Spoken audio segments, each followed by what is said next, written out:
Surinder should be here. Yes. Now, in this book, Patnaiks are trying to put forward a new theory of imperialism, as the title of the book shows. So it is a little complicated. He is saying that structural relations is ignored by the authors, and he is trying to show a new structural relations. And that is what he is discussing. Now, what is the problem with, he says there is a problem with the traditional theory of imperialism. In the traditional theory of imperialism, we divide the world into advanced capitalist countries of the world and the backward capitalist countries of the world, and one of these dominate the other. And the workers are divided. When Lenin formulated this theory, there were rival imperialist powers, and there was a financial oligarchy which was partitioning and repartitioning the world.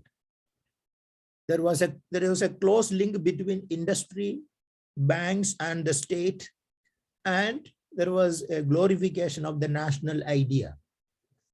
The development or growth of the national capital is considered as the growth of the development growth of the nation.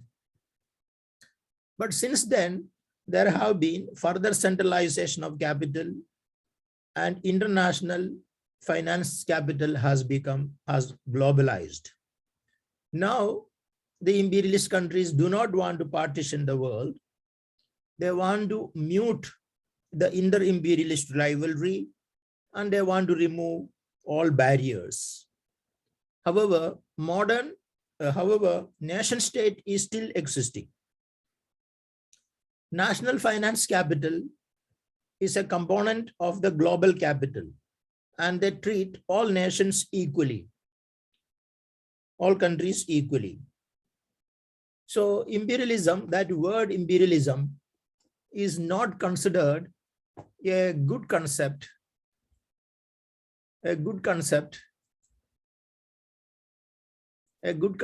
because good concept by many writers, because it shows that the same conditions that prevailed at the time. Recording in progress.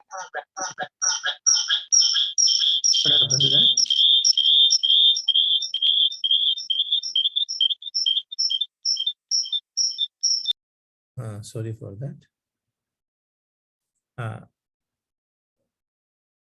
Sorry for that. So the concept of imperialism, that word, people don't like that word for the reason that it shows there is a continuation of imperialism. There is no change in the world situation from the time of Lenin. So many people don't like to use the word imperialism to explain the present situation. Now, these Patnaiks do not like that idea. He wants to show in this book that there has been a continuity. That is, even from from colonial times to post-colonial times, there is a continuity. It is the same situation. That is, in order to understand this, we have to understand the structural relationship. It is true, the big capital from the advanced countries have a predominant position here. But the big capital from the third world is also complicit in this. The metropolitan capital tries to compress income and livelihood of traditional producers. This they have been doing even during the colonial period, and they are doing it for a specific reason. The compression of the income of the people of the third world countries is a generic nature of capitalism. It is an expression of the basic nature of capitalism. Now, he would like to use the word imperialism to emphasize this structural relationship. So he uses the word imperialism to this new situation to show the continuity and the generic nature of capitalism. So there is, what is that generic nature? The generic nature is that the metropolitan capital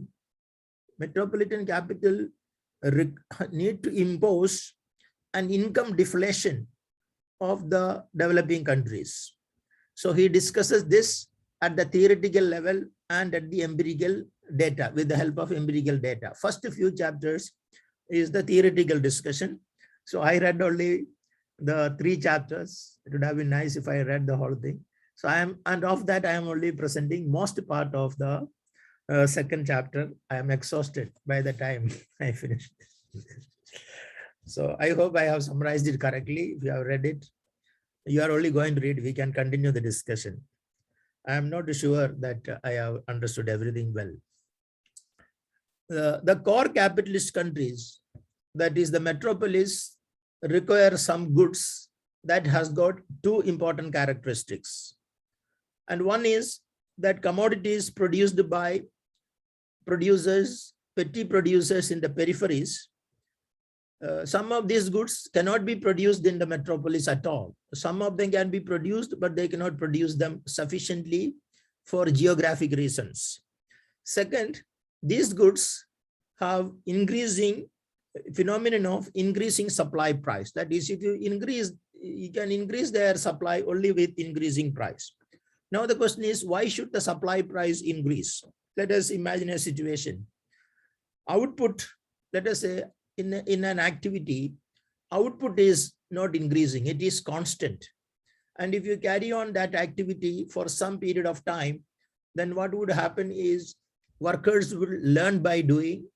Also, there will be some technological changes, technological improvement. And as a result, one worker can do more than one workers compared to earlier. So this he calls efficiency labor. So 1 unit of labor is equal to more than 1 efficiency labor.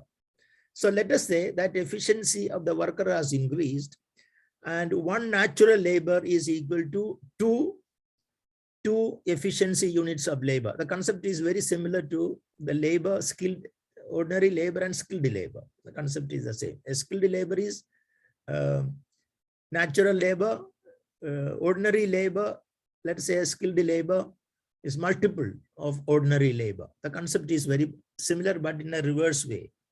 So 1 labor can become 2 efficiency units of labor. 1 natural labor, more than 1 natural labor. So we call it efficiency labor. 1 natural labor equal to 2 efficiency units of labor. Now, when this efficiency increases in tandem with, let us say the efficiency is increasing and therefore the worker is more productive and their wage is increasing in tandem with increase in productivity, then let's say increase in productivity, then as the production increases, there is no need of increasing the price. They can continue. If the demand increases, for demand from the metropolis increases, but demand is increasing from the metropolis because accumulation is increasing there. They need these products as input, but also as wage goods. So if the demand increases, the peripheries can increase the production. They can just duplicate 1 more unit, etc. And let us say that other inputs are available. The coefficients of those non-labor inputs are not changing, then they can increase. So what they mean is efficiency units of labor, their wages are only increasing as per the increase in productivity. So you need less number of labor to produce the same units of output. So if the demand increases, you can duplicate and increase the production. So is that point okay? So there is no need of increase in the price. Okay, now let us say there is no need of increasing in the price. Then if the price increases, let us say that is the case. If the price increases, why would the price be increasing? Not because price would increase, not because labor has become less efficient. But price may increase because they are going and producing these items in less efficient land, less fertile land, inferior land, or they are going and extracting this output from more depth. For all these things, you need more units of labor, more efficient units of labor. And that is why the price is rising. So mineral resource is a good example of this. So if you want more, you have to go deeper and deeper. So easily extractable resources are not there. So when the demand increases, price rises. And therefore, he says the supply curve would be vertical. Vertical is like generally the supply curve is upward sloping. This he is saying is vertical. Afterwards he will say that even if it is sloping upwards, that is all right. Here, when the demand rises, price increases. Okay, so that is the point. So basically, to conclude this section, when the demand for accumulation is taking place in the metropolitan countries, and this leads to increase in demand, and that increase in demand leads to increase in prices. Because they are going, not because the labor productivity has fallen, not because the wages have risen, but because it takes more units of labor to produce them, because you are using inferior land. Also, we are going and extracting them more depth, especially mineral products. Okay, this is the point here. Now, let us assume another situation now. Let us say in the peripheries, they cannot increase production. Every unit is complete, everything, all production is exhausted. They cannot increase the production at all because all the resources are exhausted. Even then it is possible for them to export some goods from the peripheries. How is it possible? It is possible. Prices rise, but wages do not rise. Income do not rise. So when the prices rise in the peripheries, some people cannot buy them, those items. So there will be surplus in the market, and that surplus can be exported. This is called forced savings. Now afterwards, when we see that in how surplus is created by increasing the price, so demand came, increase the price, then domestically some people cannot buy them, so they become surplus, and some people will collect them and export them. So this is the forced savings.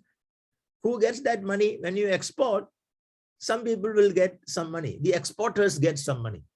So those are the local capitalists in the periphery. They export and they get some money. The credit goes into the exporters in the peripheries.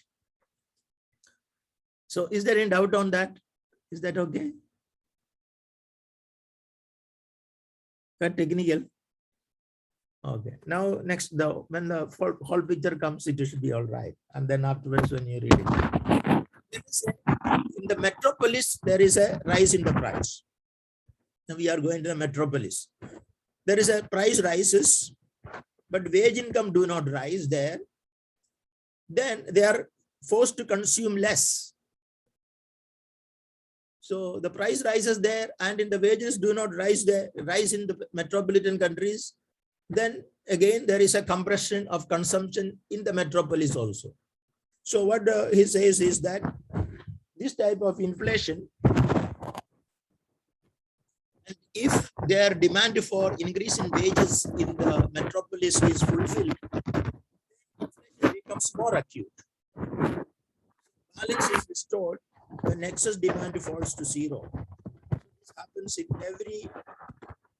every period of accumulation. You're not very clear. Yeah. You're not very clear. The idea is not clear, or speaking is not clear.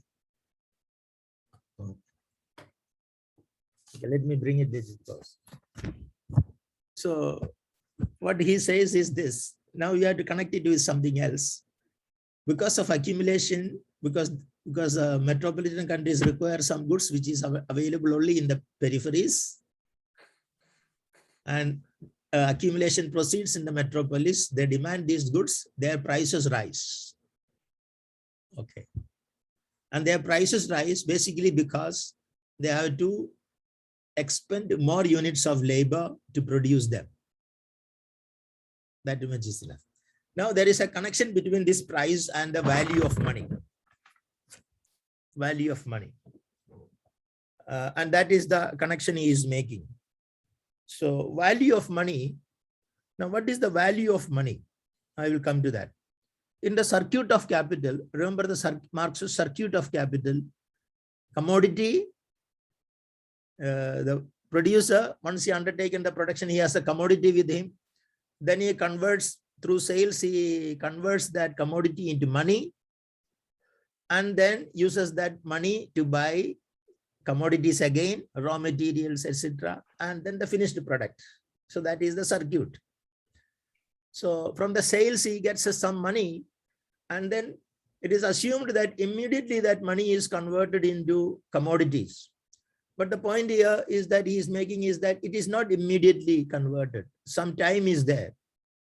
So sometime money is with them, and at that time money is the asset. Money is the asset. So now what Keynes said is that the amount of money that is not going back into that circulation, if it increases, there is a crisis. The Say's law of market, the main idea of the Say's law of market is the activity of production creates income in the form of wages, and that income is used for buying goods and services so that money comes back. Circuit is complete. But if it is not, if some people are holding on to some income, then what will happen? That circuit is broken. He says that monetarist ideas do not recognize this, because that is why Keynesian idea says if some people are holding on to some money, then the circuit is broken. There will be recession in the economy. Output will not be sold and they will be accumulated. So that is why government intervention is required in order to create that demand to solve that problem. So Keynesian idea. Now they say that monetarists say there is no need of that. Hold on to that. Now some amount of money you hold with you. So money therefore performs another function. So all the money that we get, all the income we get, that we don't spend them. If it is going, we spend them, then money plays the role of medium of exchange. But some of the income we got, we don't buy goods and services, but we just keep it with ourselves. So that is what we do, isn't it? If you reflect, we do not spend, we also keep some amount of our wealth in the form of cash, in the form of money. So generally we have got some, let us say that we keep 10% of our income in the form of cash. Because why is that we holding some form of money in the form of cash? That cash we hold because it has got some advantages rather than putting them in a fixed deposit. Like it has got liquidity, we could purchase many other, so it has got some advantages. Now he introduces a concept, so that keeps on changing how much you hold. So mainly we say how much money income you have, that will decide. But there is another important factor. That is the price level. Now there is a concept called the Pigou effect. And it is also, he discusses that Pigou effect there, real balance effect. Let me discuss what is the Pigou effect. Actually, how much money we hold, if your income is not changing, it remains the same. Because how much money you hold is not, do not depend upon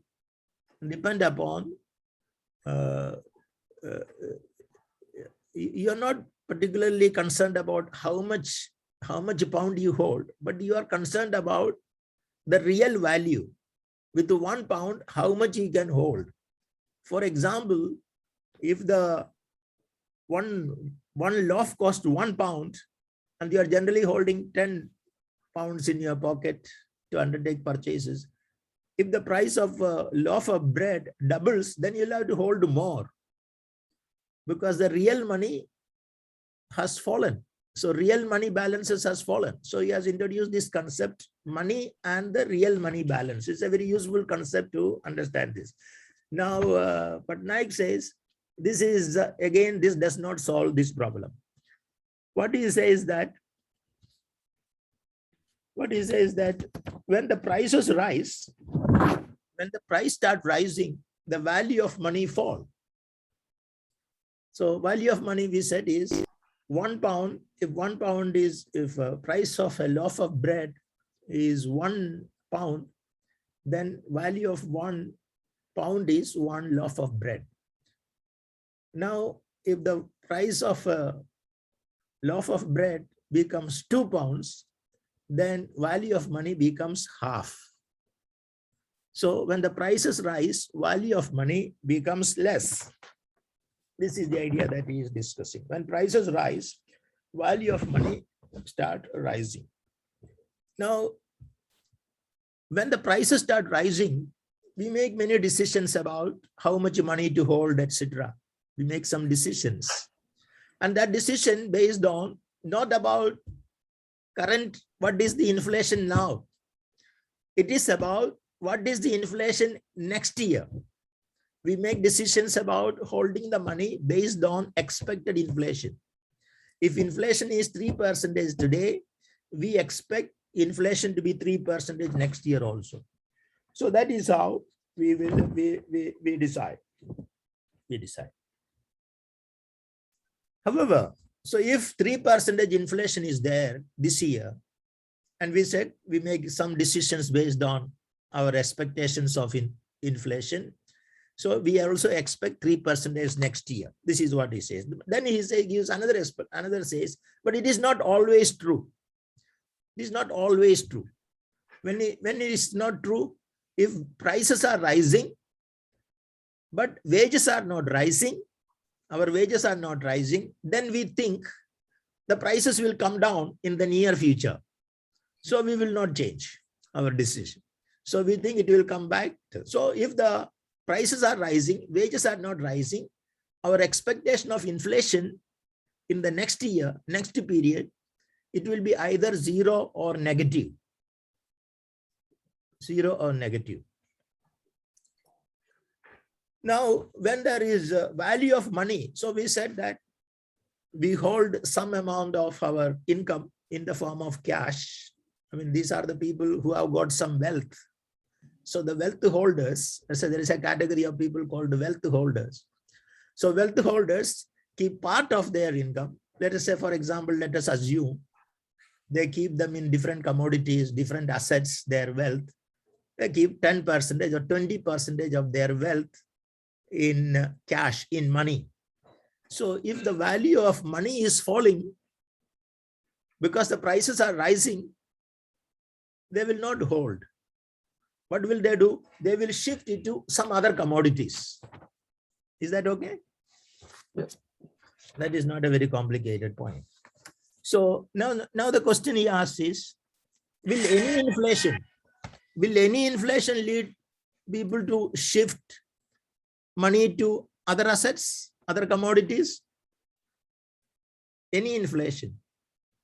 The answer is no. Any inflation, they will not shift. Why is that? If you shift your wealth from money to other assets, there is some cost involved. What is the cost? If you put your money into another commodity, that commodity has to be stored somewhere. So there is a storing cost, but also there is a decay, cost from decay. So money has no carrying cost. Money has no carrying cost. So we will change our wealth from money to any other assets only if inflation is greater than the carrying cost. So there is a carrying cost. So inflation has to be sufficient. There is a threshold, therefore. There is a threshold, therefore. Now there is a threshold for people to shift from money to other assets. And what is that asset? That cost, the inflation should be higher than the cost of holding commodities. Is that concept okay? Okay. Now there are wealth holders are of different types. And so different people have different expectations of inflation. So all are not the same. And different commodities have different carrying cost. Different carrying cost. And there is one commodity which has a very low carrying cost. And that is gold. That is gold. So if the price of money is falling, people will shift their assets to gold. And also the value of gold is less likely to fall relative to other commodities. So if then the prices rise, therefore people have a tendency to shift from money to gold. Is that okay? And now there is an example that happened here. And that example he says about the Bretton Woods system. It collapsed because of this. When the Bretton Woods system started, it was declared that $35 is equal to 1 ounce of gold. And that is why dollar was considered as good as gold. So United States had an advantage because their currency is accepted as gold all over the world. And so they use this advantage to run huge budget deficits to maintain military bases all over the world. So there was a rush out of dollar from the US, and this put a pressure on the world demand in the world economy. And the result, prices start rising over a period of time, and people started wanted to shift from dollar to gold, and the Bretton Woods system collapsed. So this rush to commodities continued until a recession stopped it. Now, therefore, one thing is clear, money based on gold is not very stable. If prices rise, it becomes destabilized, and we have a concrete example. Gold, when prices rises, gold becomes a favored form of wealth holding. So there is no, when prices rise, there is no equilibrium between holding money and gold. Equilibrium here, what we mean is people have in their mind an idea, I will keep 20 or 10% of my wealth in the form of money, rest of them in other assets. And that is that equilibrium generally existing in the economy. When the price starts rising, that equilibrium is broken. That's what we are saying. Then he says that need not be always the case. Logically, that is correct, but need not be always the case. Am I taking you along or lost? The argument is a little complicated. When I summarize, you will get it. It took me some time. He says it need not be the case. What is the point we are examining? He said when the prices start rising, that equilibrium that existed, that generally people will hold 10 or 20% of the wealth in the form of cash, rest of them in other assets. That equilibrium breaks, people will hold any amount of gold. Okay, they get rid of the cash, they shift it to the gold. And he says that need not be the case. When is that need not be the case? If, let us say, commodity prices are rising by 10%, then we expect price of gold also to rise by 10% only. There is no other reason to expect gold to rise more than 10%, only that much. So therefore, if it is rising by 10%, then that shift will be very, very limited. There will be an equilibrium. It will be very limited. It is not an unlimited amount that we will keep. So that is this type of inflation, that it is rising 10%, then it stops there. It is called episodic inflation.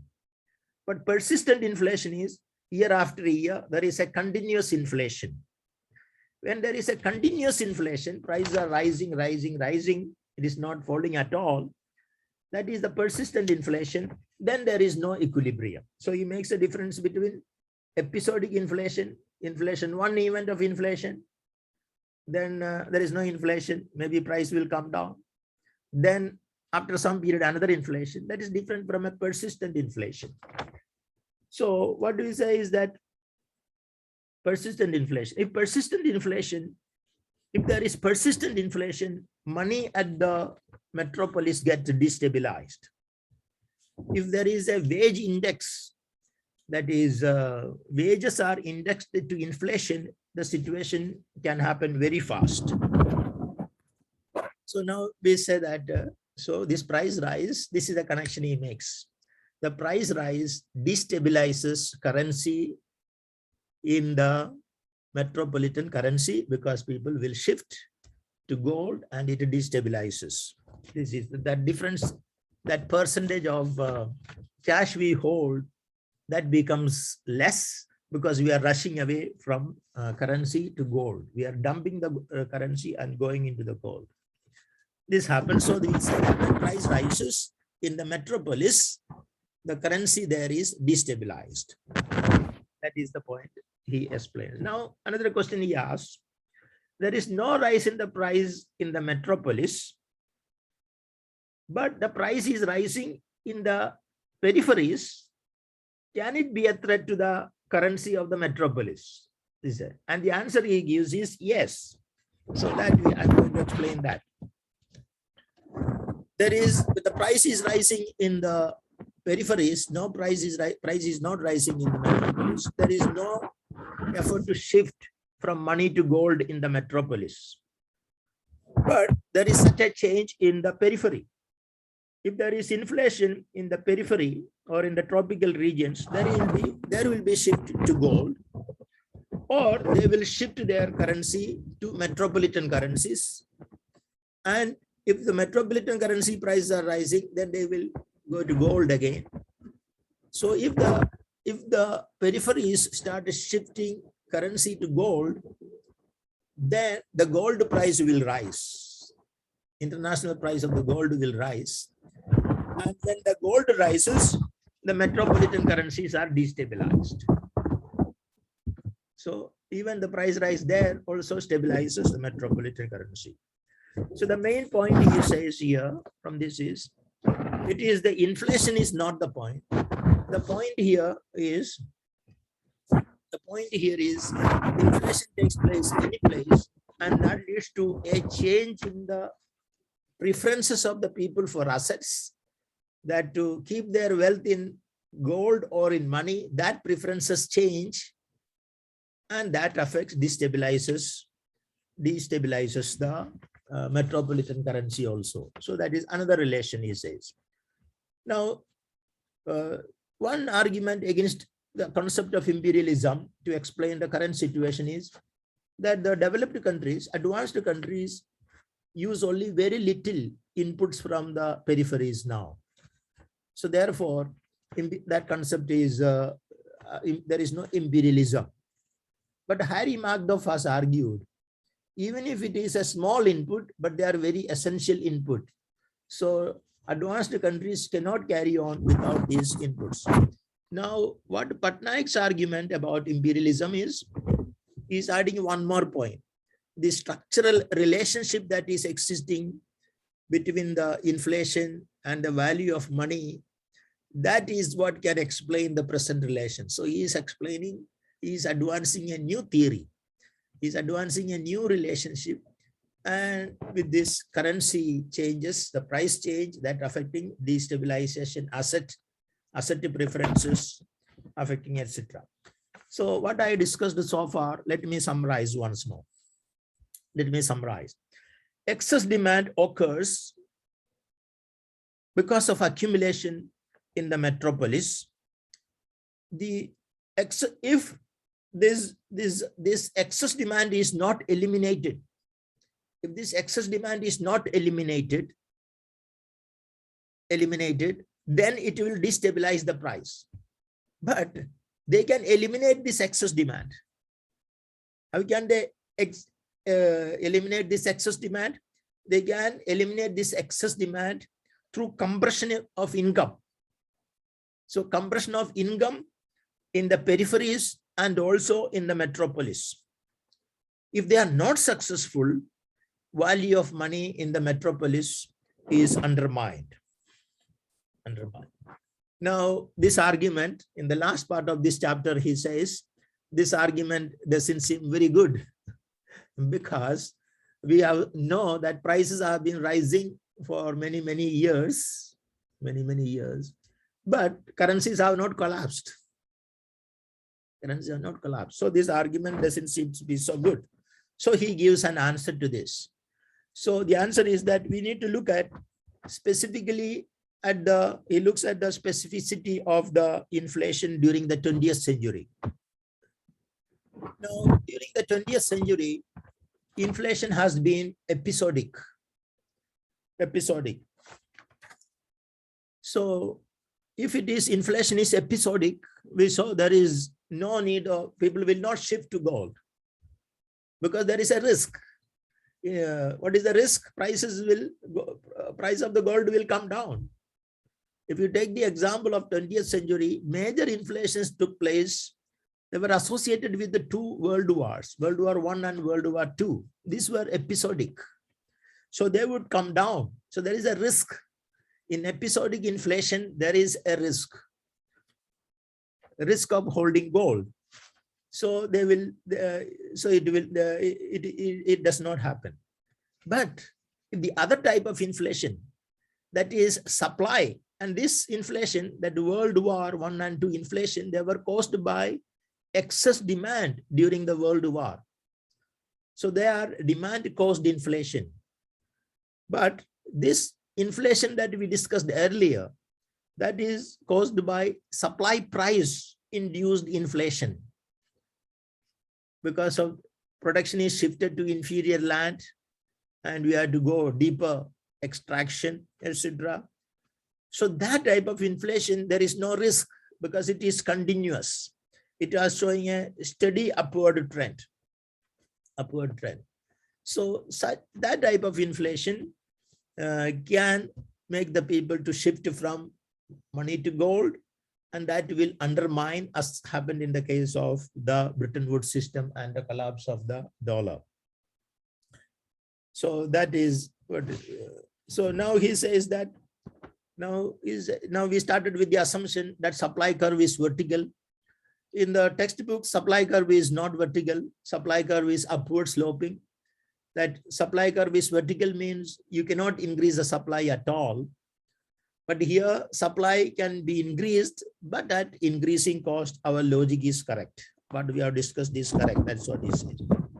So as a conclusion, one more conclusion. Fixity, there is a fixity of tropical land mass. Without land augmenting technological changes, output can be increased only at an increasing supply price. And this increase in price threatens the value of money in the metropolis. Now, they don't like it. So one way forward is reduce the consumption and by compressing the income of the people. How this is done, how income of the people is compressed is discussed in the next chapter, chapter 3. And he has discussed this. He has said there are 4 ways income can be compressed. So that is all what he is saying this. And I think what he is arguing is this, what I understood he is arguing is, now in my discussion, I have established the relationship between production in the metropolis, price rise, and destabilization of the currencies. And that was there, is going to argue even during the colonial period, and it is happening now. So he establishes that continuity. I hope I explained it. Thank you very much. Of surplus value is account of surplus value and so on and so forth is a kind of a closed system. And and that generates all sorts of conceptual problems, one of which is the problem of overproduction. In a closed system, as capitalism accumulates, you get overproduction, and who actually buys these commodities? How is profit generated? So these are kind of general Marxist type questions. And what the Patnaiks are saying is that in addition to this closed system concept of the proletariat and the capitalists and their interactions through capitalist laws of economics, and they're saying that what has been missed, and most importantly has been a miss in discussion, is there's another structural relationship attached to capitalism which we must understand to explain the world. And this additional structural relationship refers to a spatial location called what they call the periphery, the tropics and subtropical colonies or ex-colonies. And it's that relationship of capital to those colonies at the time, of which India was a prime example. It's that express relationship between capital and those colonies and the metropolitan hinterlands, that closed system, which we need to explore. So we're introducing another dimension to Marxist analysis. And obviously economic talk about inflation and that sort of stuff and role of money is a technical account by the Patnaiks to explain, to underpin their argumentation, which emerges later on in the book, which we might find less cryptic. So just to illustrate the point about this connection, this special structural connection, which has always been around with capitalism from day one.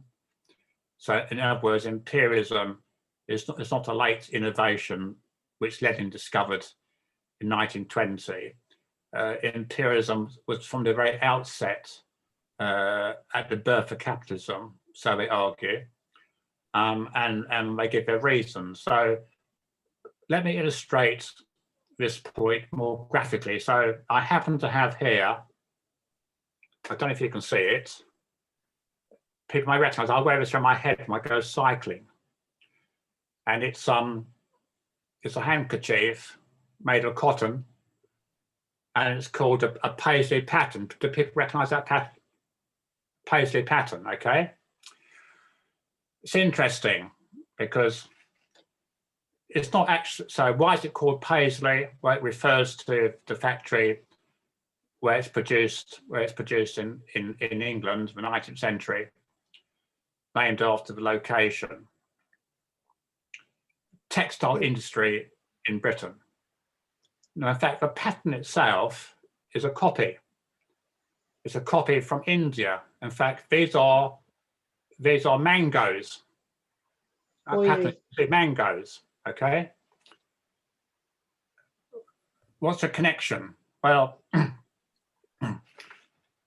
the Patnaiks explain much later on, is that when the British occupied India, first the East Indian Company, then the British state, for reasons which Tom has begun to describe in economic terms, it's very important to compress the wages and the income of Indians. What's called wage stagnation, wage compression, for reasons which the book will become apparent as we discuss the book further. So what happened was, and this is how capitalism amassed its wealth. So without these colonies, there would have been no capitalism as we know it. So they argue, and we can have this debate at a later stage. In other words, capitalism depended from the outset upon this colonial connection. And why? Well, in the case of India, which is a beautiful example par excellence of this relationship, the French, the Dutch, and other imperialists did the same thing elsewhere, but because Britain was the foremost capitalist country at the time, with the biggest empire, here it's most beautifully expressed. So when the British went to India, the Raj, the first thing they did was to, although in India at the time, when the British arrived, there's a thriving textile industry with major exports all around the world to China and to other places. A thriving textile industry by artisans. So it was pre-capitalist, the beginnings of capitalism, if you wish to say so, but it's mostly artisans working in textiles, producing things like this, with the mango pattern and the forest pattern on their products. And of course, there were peasants. There's a class of peasants, poor, rich, agriculture workers who provided the raw materials, for example, cotton, for the Indian textile industry. When the Brits came along, first of all, they didn't permit Indian textiles to be exported. They came with a high tariff on exports. In other words, they began to wither that industry. Secondly, they began to tax heavily both those artisans and those peasants who produce the raw materials. They were heavily taxed. The point of that taxation, as Tom has indicated, was to compress demand.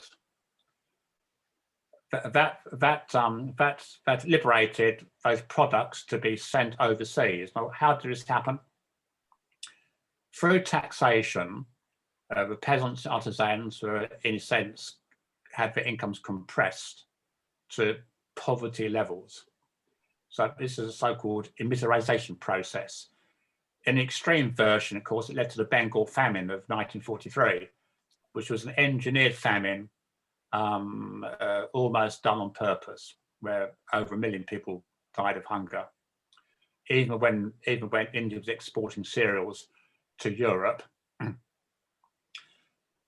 heavy taxation of artisans, so-called petty bourgeoisie, petty producers in Marxist terms, that tax was collected by the British Raj, and from those peasants, they purchased their raw materials. So through taxation, they're getting back those raw materials for nothing. So that's a sleight of hand. Those raw materials were then exported, and they brought those raw materials from peasants at a fixed price, what's called the imperial tariff. And that fixed price, through various boards of trade, that fixed price was often below the market level for those products. So they buy them cheaply using taxation from those peasants who produced the thing in the first place. So having purchased those raw materials, they were sent to London, where they were then sold on the London commodity market. So they were re-exported. And that money from re-exportation went back to the British Exchequer. At the same time, some of those raw materials were also consumed in Britain. So the cotton as a raw material was sent to Lancashire and to Scotland to produce things like this. These then were re-imported into India and sold for more profit. So what we have here is a system of trade which cost Britain nothing, because through taxation of India, those taxes were used to buy those products, destroying local industries, destroying any chance for India to become industrialized. So this is what's called the deindustrialization process. And through this transfer of wealth, this grabbing of money, so in a sense, what the Patnaik call primitive accumulation, the actual theft of money from India, gave the capital for capitalists in Britain and elsewhere to develop, and enabled Britain to obtain immense wealth. So that's how it works, for example, in India. But the point being, to illustrate Tom's economic arguments, it is very important in this process to compress demand in India by reducing income. So by impoverishing peasants, paying them very, very poor rates for their produce, and by undercutting artisans, making them into reserve army of labour, which is the next chapter in the book. This enabled a metropolis to maintain its profit rates, making sure that, that there's no extra costs for these products. If this price inflation is suppressed in India by these methods, enabling them to maintain the rate of profit. So it's wise just to remember this connection between the colonies and Britain and how it actually worked, because the book itself begins in a kind of arcane sort of way, describing in economic terms and debates around the role of money and so on, with lots of formula, which are off-putting for those who aren't familiar with such formula. Behind all this technical stuff, which Tom did a brilliant job in trying to explain, behind all this technical stuff, there's a real life situation emerging, which is the draining of the colonies to generate maximum profits back home. But the condition of that draining is that the local population is kept in an increased state of poverty. So this is the other structural feature of capitalism. It's not an add-on effect. It doesn't come after the impoverishing of the proletariat in Britain. It occurs at the same time. They're simultaneous. And this is what's different about their interpretation of economics and their tweaking the Marxism, is that the impoverishing, the immiseration of peasant populations in the colonies, as for example India and Burma and elsewhere, had to occur at the same time as workers in Britain were also impoverished and miserated. The two are connected. The connections we could explore later time. So their key point is that to understand capitalism, you've got to also understand this colonial connection much more deeply, which is where European Marxists, including Rosa Luxemburg and Lenin, for example, who began to understand the connections, they fell short. And Marx himself, if you read the 3 volumes of Capital, and God knows who has read the 3 volumes of Capital in any detail, you will not find a single reference to trade, which is remarkable given the fact that capitalism was built around trade. Marx didn't get around to talking about trade. He died prematurely. But had he done so, he'd have explored this connection. So without exploring international trade and the colonial connection, we can't understand capitalism. That's the point they're making. Yeah, that's correct. Yeah, thank you, Paul. So here we are. A little bit of India in my hand, look. 100 years of exploitation. It's also red. I wear it around my neck like this when I go cycling. As you've probably seen for those who cycle. Indeed. Did you see Surinder's question, Tom? I read it. Was there a question? Chat. Yeah, she's written it in the chat. Yeah, correct. My camera is not working. What happens when gold is replaced by land, property, and financial market? Yeah.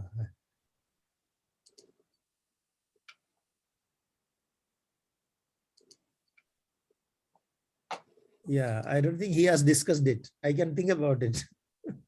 He has not discussed. He only says connection between gold and gold. And would it be true to say that most people now do not hold their assets in gold? They hold it in financial products, isn't it? They hold it in properties. They hold it in shares and stocks.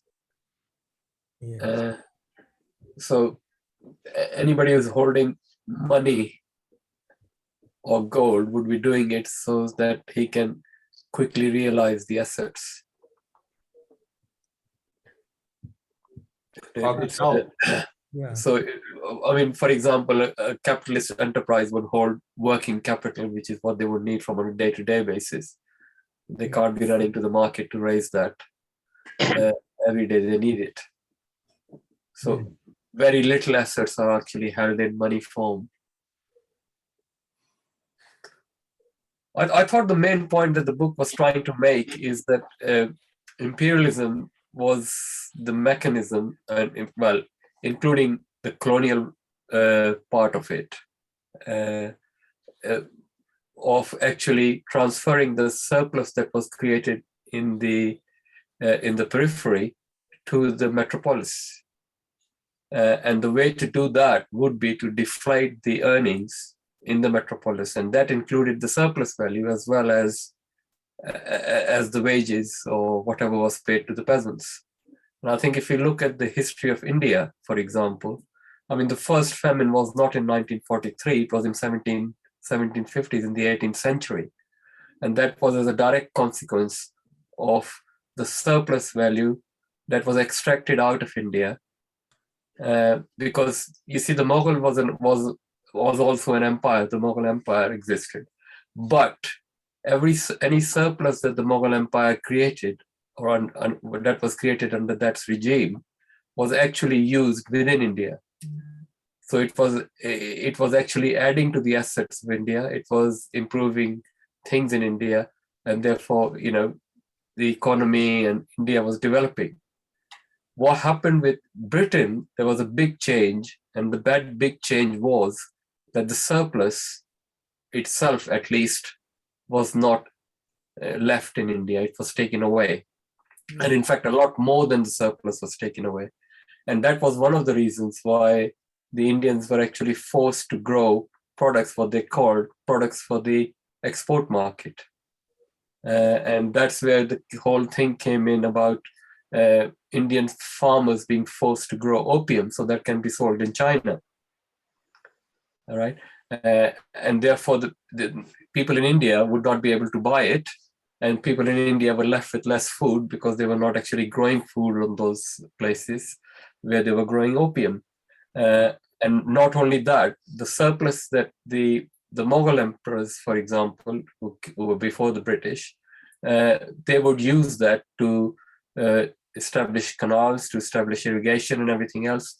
The surplus that was extracted by the British was not used for that purpose. It was actually taken away to England. And therefore, the situation in India actually got really worsened. And that's why, Gandhi talks about, you underdeveloped us. You took away our money, and that's where the loot came from. So, I mean, I think, that's the relationship between imperialism and, Lenin talks about the super profit and the crumbs theory, isn't it?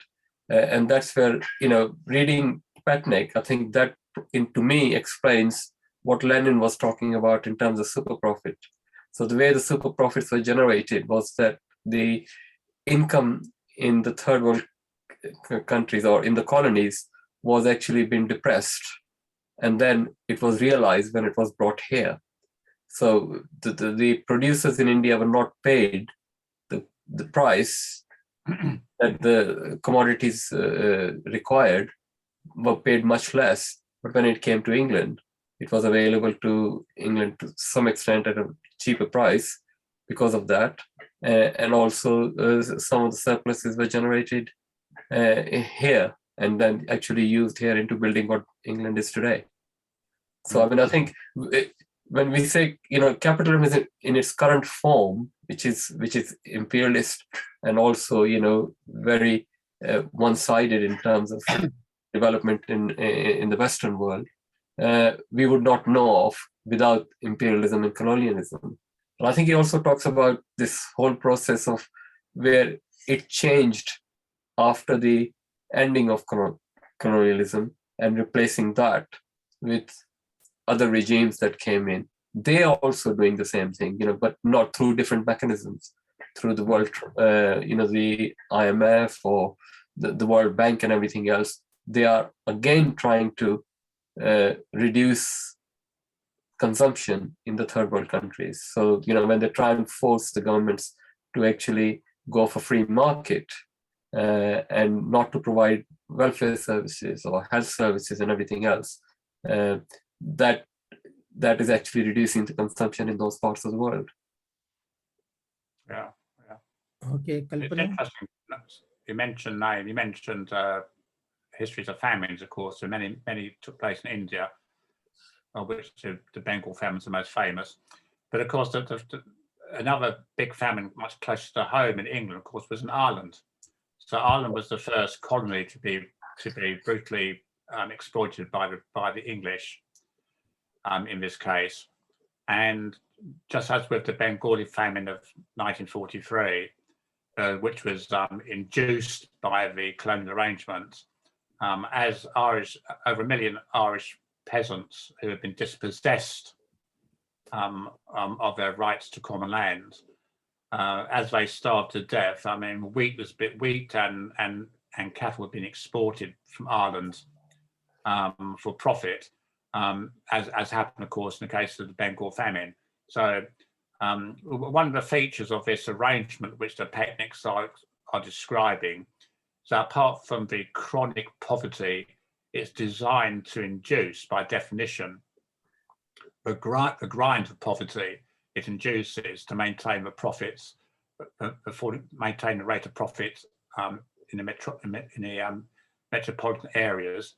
Every so often, this chronic impoverishment breaks out into mass starvation. So there's a periodic feature of the whole system to generate periodic massive famines as the system completely breaks down. So that's a very important part of that process. Yeah, Kalpana. Yeah, I'm sorry, I wasn't there at your last meeting. I'm not economist or don't really have much understanding, so it took me a bit of time to read the introduction, and I managed to read the first chapter. I haven't read the second chapter. Tom, I think you've done a good job in explaining what it was saying, so it was good. In a way, I sort of felt that some of these sort of effects of imperialism and things, I intuitively understood that coming from India. It's sort of, some of the things seems quite obvious, what we're talking about, that, I mean, whole of the Quit India movement, not paying taxes. So, all that sort of thing is based on recognition of what Britain was doing. And so there is that sort of political understanding. But I think this book was quite good at explaining the economic bit of it, which I haven't really understood till now. And sort of you hear the terms like boom and bust constantly, and the politicians constantly talk about zero inflation, etc. And you can understand why now, or at least I can understand why, that it's really important for politicians in the center metropolitan areas to keep tight control of inflation, because otherwise value of money will go down, and they need to control that. So that was something, at least I think I understood. And the other thing I think Naeem touched on is that period of post-independence. So sort of the change from colonial to neo-colonial period.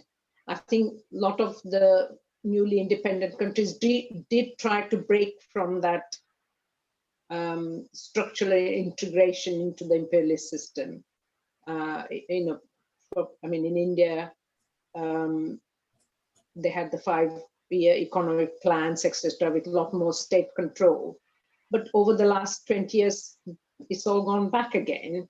And India's been incorporated back into globalization and free trade agreements, etc. Whereas there was a bit of resistance at some point, and it seems to have broken down. So that was one. The other thing about exporting stuff to the metropolitan countries and reducing the buying capacity of people in the colonial or neo-colonial state. I think there is a differential. I mean, looking at rate at which Indian people seem to be buying SUVs, and sort of the trend is a lot of commodities and expansion of that class that is able to afford fridges, washing machine, etc., which the middle classes, which of course is important for the markets and the traders and the capitalists, because they're trying to sell their commodities. There's a restriction of market within metropole, but so they have to expand and look for those sort of markets in control. But at the same time, a large section of people is getting poorer and poorer, so I think this globalization, so as well as the finance capital becoming international, has no national boundaries, there's also the next level down of whole group of next group of class of people, class of whatever, that's also getting incorporated into that. And in a way that explains why there's a need for the market to expand the buying power, at the same time control the buying power of large section of people. Anyway. Can I just make one point? One very important implication of the Patnaik's approach to all this, which is the role of in our case, the British working class. Over the last century, the British working class, as generally speaking, become more and more affluent in the way Kalpan has just described already, as is happening in India. But that growing affluence and a bigger share of the pie, if you want to put it that way, a bigger share of the surplus value which capitalism creates, has been on the condition that workers in the so-called peripheral countries become poorer and poorer and poorer. In other words, in Marxist terms or dialectical terms, there is a contradiction operating between the proletariat of the metropolitan capitalist states and the super exploited proletariat, and indeed the peasantry of the global south.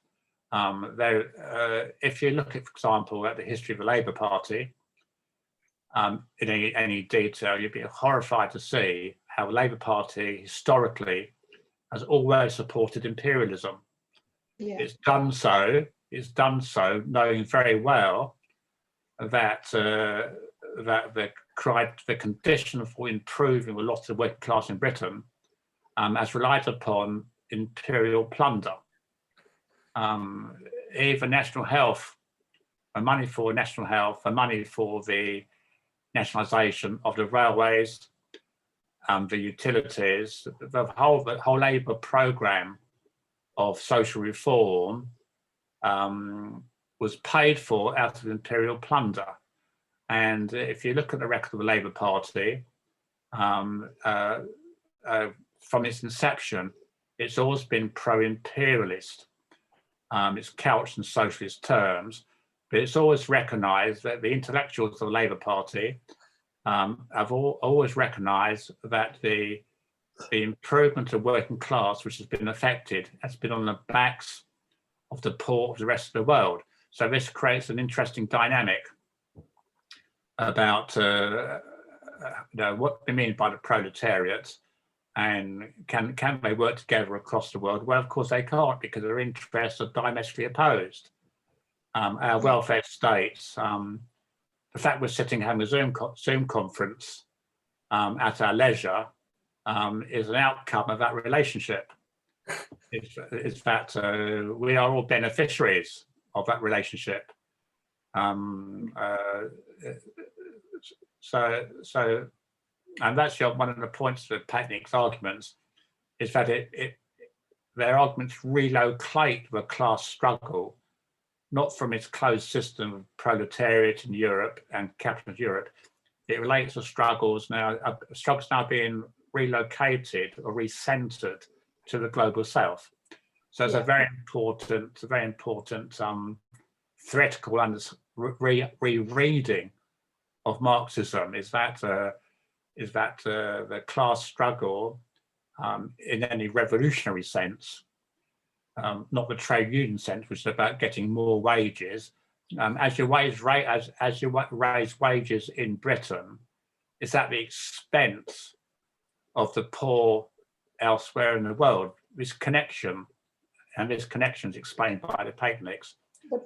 Their income inflation is a condition. Yeah, I mean, in relation to that, what I wanted to say was two. I mean, again, in the chapter that I read, two things. One is, at the same time, we discussed this in our previous meetings, they're bringing third world conditions and factory production back in this country. We talked about the Leicester textile manufacturing as one bit, and also with, and again, the later chapters may discuss this, but specifically, this is the first time I sort of read about the geographical politics, if you like, and the tropical and subtropical production. But then there is this technological innovation with at the expense of climate effect of growing under greenhouse conditions, and also specifically they talk about example of grapes and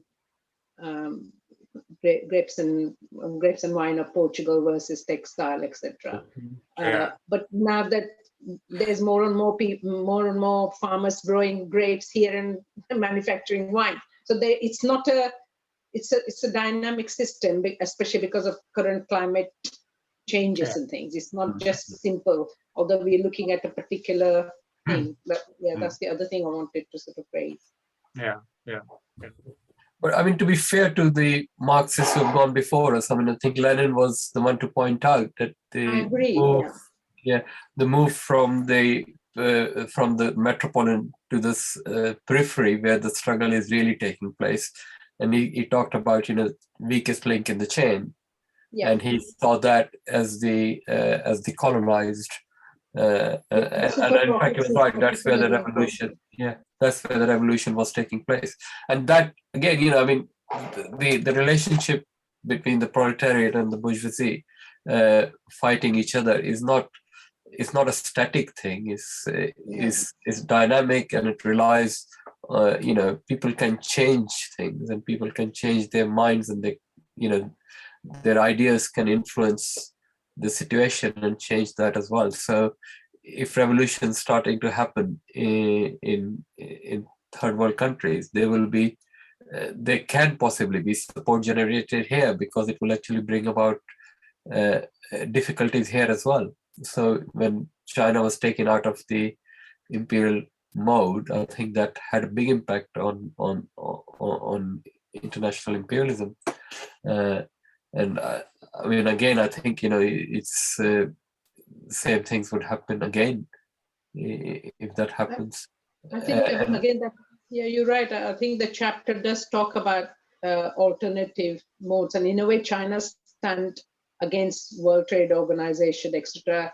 And I mean, we looked at the negative effect of that, say, the capital involvement in South America and Africa, etc. But one of the positive effect of that is to break the current domination of the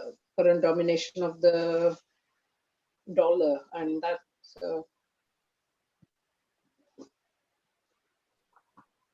Okay, shall we wind up our discussion? So what chapter are we going to read next?